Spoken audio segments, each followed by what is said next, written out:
Hola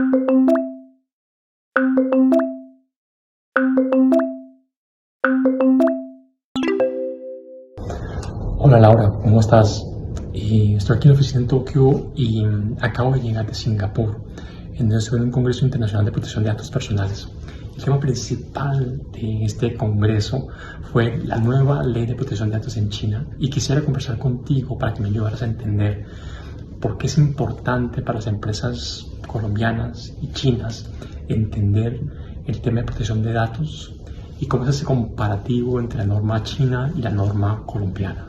¿Me ayudas, por favor? Hola Carlos, muy bien, muchas gracias por preguntar.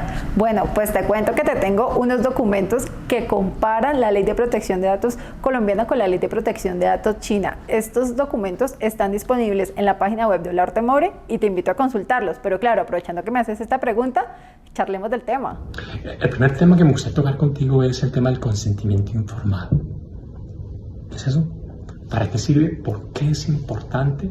Bueno, Carlos, esta pregunta que me haces es bastante interesante. La autorización de tratamiento de datos personales también es conocida como consentimiento informado. Y esta es la base legal por excelencia que nos permite realizar el tratamiento de datos personales de los titulares. Tiene 3 características.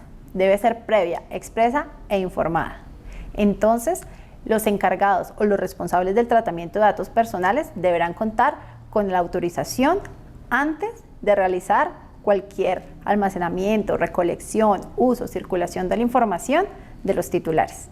El segundo tema que me gustaría tocar contigo es el tema de los roles del responsable y del encargado. ¿Qué es eso?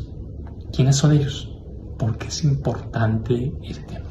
Claro que sí, Carlos. Vamos a hablar de este tema de los roles. Entonces te cuento. El responsable es la persona que decide qué tratamiento se va a realizar sobre la base de datos, mientras que el encargado es esa persona que realiza el tratamiento de datos personales bajo las instrucciones del encargado. Así, en las legislaciones colombiana y china se debe contar con un acuerdo entre estas partes que determine qué vamos a hacer sobre esa base de datos. Entonces, si quieres saber más de los roles, te invito a que consultes los documentos que preparamos en Olarte Moure en nuestra página web. El tercer punto que me gustaría que me ayudaras a entender es ¿qué pasa si yo soy un empresario chino, un empresario colombiano o un empresario que haga negocios en China o con empresas chinas que recojo, almaceno, uso datos personales de ciudadanos chinos o al revés, empresas chinas que usan, recogen, administran, almacenan datos de personas colombianas, de ciudadanos colombianos? Eso, ¿qué pasa si yo ignoro las normas? ¿Qué pasa si yo no les pongo cuidado? ¿A qué me puedo exponer yo como empresario que hago negocios en China, que hago negocios en Colombia o que hago negocios entre los dos países si yo no le pongo atención a esos temas? Bueno, Carlos, esta pregunta que nos planteas es bastante recurrente en los empresarios y en definitiva, incumplir el reglamento de protección de datos personales, tanto en Colombia como en China, puede tener diferentes consecuencias. Ambas legislaciones cuentan con autoridades competentes que velan por la protección de los derechos de los titulares. En este sentido, las sanciones que se han ideado son económicas, pero también administrativas. Por ejemplo, en Colombia tenemos sanciones administrativas que suspenden la actividad relacionada con tratamiento de datos personales de manera temporal.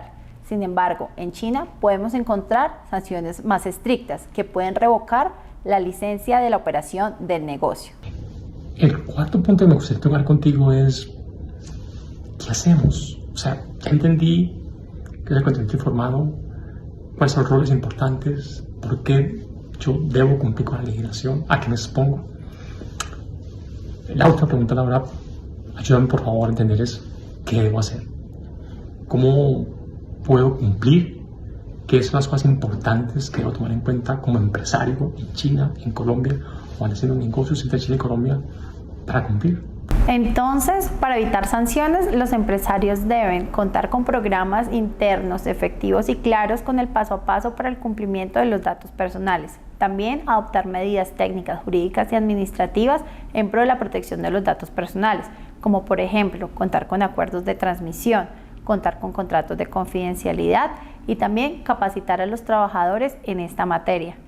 Pero si quieren conocer estas y otras recomendaciones, los invitamos a consultar los documentos que están puestos en la página de Olarte Moure.